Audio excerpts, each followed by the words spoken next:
저 같은 사람도 하는데. 네. 저 같은 사람도 진짜. 아무것도 모르는 사람도 하니까요.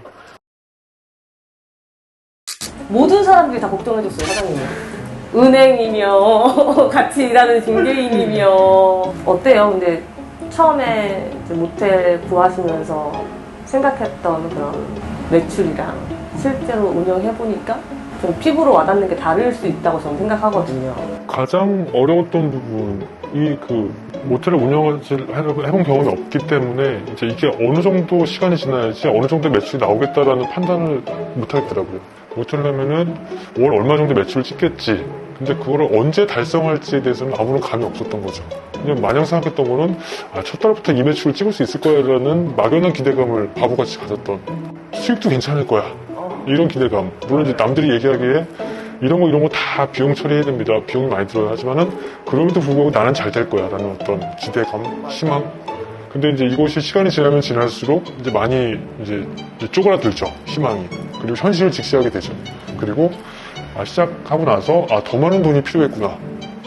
공사에 약간 지연도 생기고 변수도 생기고 하다 보니까 이제 돈도 더 추가로 많이 들어가고 그래서 예상치 못했던 이제 계획을 다시 수정해야 되는 상황들이 왔었는데 현실을 경험해 보신 분들의 조언을 그냥 귀를 열어놓고 들으셔야 될 것 같아요. 뭐 그런 것 같아요. 뭐 정신적으로 힘들고 이런 것보다도 사실 돈 문제라서 공사하는 게 뭐 2, 30만 원 이렇게 늘어나는 게 아니잖아요. 하다 보니까. 그리고 생각할 때 약간 이런 것 같아요. 견적을 내고 뭐 이럴 때 내가 생각하는 금액이 있기 때문에 자꾸만 줄여서 생각을 자꾸 하는 것 같아요. 15억이 원래 들 건데 자꾸만 나는 14억이야. 그러면 이거 14억 들 거야.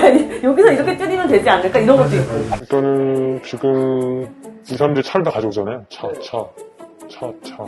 그래서 이제 이 차가 들어오는 시간하고 이 차가 나가는 시간하고 겹칠 수 있어서 그때가 아마 이제 데드크로스. 서로 만나는. 나가려는 차와 들어오려는 차. 근데 그 시간대에 또 어제까지는 또 세탁차가 들어왔어요. 난 못해. 공고차가 길에 나가. 근데 저기서 들어오려고 그러고 여기서 나가려고 그래. 세탁 아저씨 이미 올라가 있어. 이 상태에 빠지면은. 손님 막 기다리고 있고 막. 그럼요. 그럴 때 한마디 하죠. 줄을 서시오. 자, 기다리시고요. 또 이제 수기로 잘 적어놓고 또 저희는 이제 그 자동차 키를 또 이제 여기다가 매칭을 시켜서 넣어야 되기 때문에 이걸 한 사람이 그 시간대 하기에는 좀 많이 어려움이 있는데. 완전 어려울 것 같아요. 근데 좀 익숙해지면 할만할 것 같긴 한데 처음에 너무 힘드셨겠다. 네, 근데 직원들한테 많이 보고 배웠죠. 네, 직원들이 잘 하다 보니까 오히려 제가 이제 어깨너머로 많이 배우면서. 그럼 사장님이 한 달에 한 몇 번 정도 이렇게? 일단 직원들 휴가는 뭐 한 달에 한 번씩 24시간 근무이기 때문에 한 달에 한 번 할 때마다 제가 땜빵을 좀 해야죠. 그러면 직원도 혼자 있는 거예요? 직원들 이제 대부분 혼자 있는 시간이 많아요. 대부분. 근데 제가 이제 뭐 시간이 나면 좀 와서 좀 봐주기도 하고 하죠. 그래서 일단 주말 같은 경우, 토요일, 일요일 같은 경우 또 이제 숙박 대시가 워낙 많기 때문에 그 시간대는 제가 반드시 나와야 되고 못 나오면 또 이제 알바를 구해야 되는데 요즘은 알바 구하는 것도 뭐 쉽지 않고. 그럼 처음에 이제 모텔 창업해야지라고 했을 때는 대부분 저 같은 경우는 이제 손님들이랑 얘기를 해보면 다 풀 오토 생각하시거든요. 근데 지금 오픈한 지 이제 한 달 조금 넘으셨잖아요. 그러니까 처음에 생각했던 거랑 실제로 해보니까 좀 뭔가 생각했던 거랑 다른 게 있다거나 뭐 이런 게 좀 궁금해요. 확실히 직원하고 사장님이랑은 생각이 다른 것 같아요.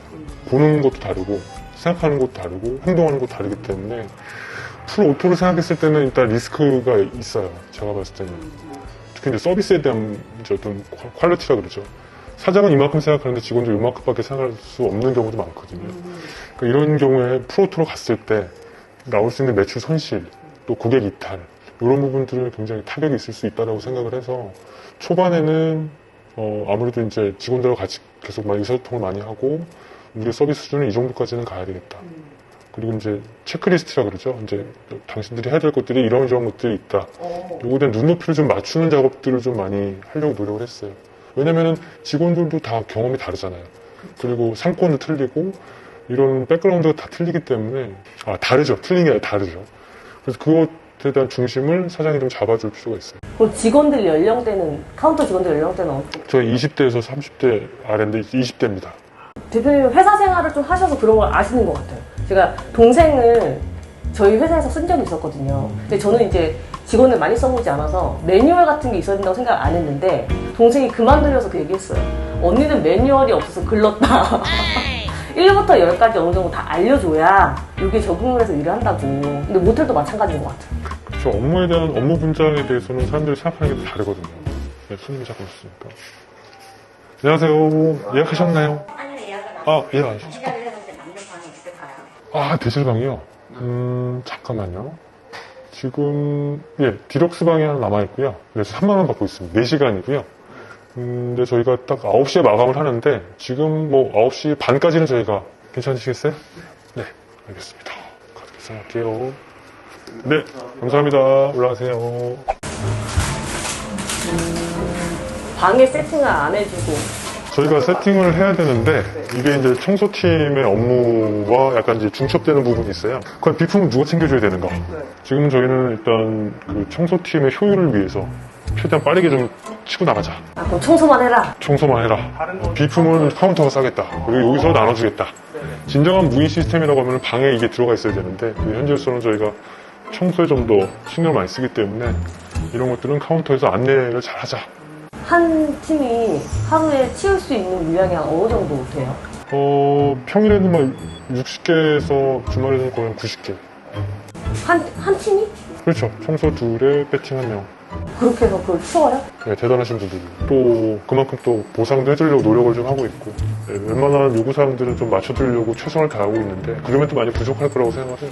대부분 이제 모텔 하시는 분들이 제일 힘들어하는 게 처음에는 운영 뭐 이런 거라고 생각하고 뭐 광고하고 이런 거라고 생각하는 것 같은데 직원 때문에 좀 머리 아파하시는 것 같아요. 저희도 청소팀 때문에 많이 힘들었죠. 처음에는 이제 외국인 팀을 썼는데 컴플레인을 너무 많이 받아서 카운터까지도 영향이 많이 왔었고 그래서 일단 청소를 좀 확실하게 해야지만 매출에 타격이 없겠다라고 해서 일주일 만에 일단 전격 교체를 했고 지금 덕분에 지금은 잘하시는 분들을 모셔서 지금은 카운터 쪽에서도 전혀 문제가 없고 오히려 저희 이제 매출 올리는 데만 집중할 수 있는 그런 환경이 된 거죠.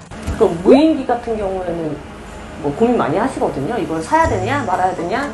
뭐 또 요즘에는 뭐 비대면 뭐 이런 것도 한창 유행이기도 했었고 뭐 어떠세요? 써보니까? 제가 다른 무인기를 써보질 않아서 모르겠는데 어플 예약 같은 경우는 체크인을 다 무인기로 저희는 다 유도를 하거든요. 그리고 또 익숙해지신 분들은 현장에서 또 결제까지 하세요. 그래서 키를 뽑아서 이제 비품 가지고 그냥 올라가시거든요. 그래서 이제 직원들이 주차하는 사이에 그냥 알아서 결제하고 올라가시는 분들도 계시고 특히 이제 바쁜 시간대에 플랫폼 예약하신 분들이 줄 서서 그냥 키를 받아가시기 때문에 카운터 직원들한테는 굉장히 큰 도움이 되죠. 그거 제일 많이 걱정하시더라고요. 미성년자는 그러면 이렇게 카운터가 뭐 비거나 뭐 파킹하고 나가서 빈다거나 했을 때 미성년자 그냥 들어가는 거 아니냐. 시스템이 다 잘 되어 있나 봐요. 그렇죠. 시스템에서 안면 인식을 해서 약간 좀 의심스럽다라고 하면 사진을 전송합니다. 아, 그래요? 그럼 사진을 보고서 이제 판단을 하고 승인을 할 수 있죠. 아니면 직원이 보고 나서 실제로 대면해서 이제 신분증 검사할 수도 있고요. 써보니까 있는 게 훨씬 낫다. 저희는 하기를 잘했다고 생각을 해요. 체크아웃 같은 경우에도 손님이 직접 키를 무인기에 넣으시면 바로 청소 지시가 키택으로 내려와요. 저희가 그래서 수동으로 뭐 청소 지시를 내릴 필요도 없고. 오, 예약만 여기서 이렇게 해주면 관리만 해주면 되는데 알아서 제가 다 하니까. 맞습니다. 그리고 객실 배정도 자동화할 수 있고 수동화할 수 있는데 자동으로 놔두게 되면 객실을 알아서 그냥 뭐 랜덤하게 배정을 해버립니다. 그렇기 때문에 일일이 배정을 다 할 필요도 없고요. 배정이 되게 되면은 고객한테 몇 호실로 배정이 됐다는 문자가 나가요. 그럼 예를 들어서 우리가 플랫폼 같은 경우가 뭐 대표적인 게 여기어때 야놀자 이렇게 두 개 있으면 거기서 예약한 것도 얘가 먹는 거예요. 여기어때 야놀자, 꿀스테이, 그다음에 저희가 필요한 플랫폼들을 더 넣으면은 다 통합이 돼서 연동이 되죠. 저는 궁금한 게 이제 젊은 친구들은 이런 게 익숙한데 50대 이상 중장년 친구들은 좀 어려워하거나 그러지 않나. 10분 중에 한 분 정도는 조금 이제 이렇게 움찔하시는 분이 계세요. 근데 이제 같이 오신 여성분이 있을 경우에는 여성분이 오히려 흥미를 느끼시는 분들도 있어서 저희가 직접 앞에서 이렇게 도와드리면은 그걸 보고서 되게 신기해하시는.